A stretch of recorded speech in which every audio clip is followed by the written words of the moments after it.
దయచేసి పల్లెటూళ్ళలో వ్యవసాయ భూమి అమ్మకండి. ఎప్పుడైనా మనకి దిక్కదే, ఎప్పుడైనా మనకి దిక్కదే.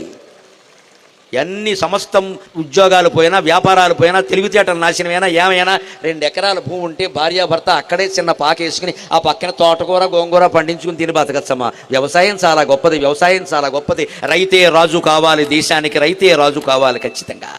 మీ పిల్లలకి జై జవాన్ జై కిసాన్ అనే నిదానాలు పరిచేయండి. వ్యవసాయం చేస్తానంటే చెయ్యనివ్వండి అమ్మా దయచేసి. ఇప్పుడు ఎలా తయారైంది, మట్టి పిసుకునేవాడికి నేను పిల్లనవరు, పేక పిసికేవాడికి ఇస్తావా?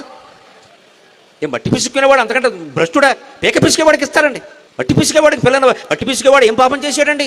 వారు ఎవరికి పేక పిసకలేదే. చచ్చి చెడి ఆరుగాలం కష్టపడ్డాడు అక్కడ. భూదేవో భూదేవో అనేది సమ్మక్కకి సారలమ్మకి దండం పెట్టుకున్నాడు భూమి కోసం.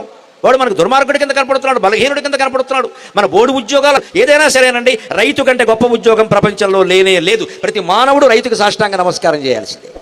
పిల్లలకి రైతు అంటే గౌరవం నేర్పండి, సైనికుడు అంటే గౌరవం నేర్పండి అమ్మా. పిల్లల దగ్గర రైతుల గురించి, కిసాన్ గురించి, జవాన్ గురించి మాట్లాడాలి, ఇంజనీర్ల గురించి, డాక్టర్ల గురించి కాదమ్మా మాట్లాడవలసింది. మళ్ళీ పల్లెటూళ్ళకి మనం వెళ్ళాలి, వ్యవసాయం మనం చేసుకోవాలి. హాయిగా వేసవకాలం కాస్త ఖాళీ దొరికితే రామాయణం భారతం అరుగుల మీద కూర్చొని చదువుకోవాలి.